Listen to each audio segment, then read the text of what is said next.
नमस्कार मित्रांनो, सर्वच कलाकारांना दुःखाचा सामना करत हसरा चेहरा ठेवून अभिनय करावा लागतो। आता बिग बॉस 6 मराठीची विजेती तन्वी कोलते हिच्यावर मोठा दुःखाचा डोंगर कोसळला आहे, कारण तिच्या वडिलांचे निधन झाले आहे। तर चला जाणून घेऊया काय आहे सविस्तर माहिती।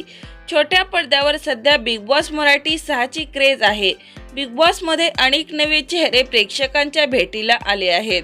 या 17 लक्षामध्ये तन्वी कोलते हिची लक्ष्मी निवास या मालिकेतून प्रेक्षकांचे मनोरंजन केले आहे, परंतु मालिकेतून एक्झिट घेऊन तन्वी बिग बॉस मराठी जाण्याचा निर्णय घेतला होता।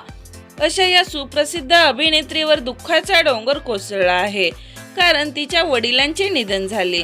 तिला बिग बॉसची ट्रॉफी मिळाल्यानंतर हे पाहण्यासाठी माझे बाबा नाहीत म्हणून फार दुःखी झाली आहे। तन्वीच्या वडिलांचे कोरोना महामारीच्या काळात दुःखद निधन झाले होते, अशी माहिती मिळाली आहे। तर मित्रांनो, आपल्या चॅनेलकडून तन्वी कोलते हिच्या वडिलांना भावपूर्ण श्रद्धांजली।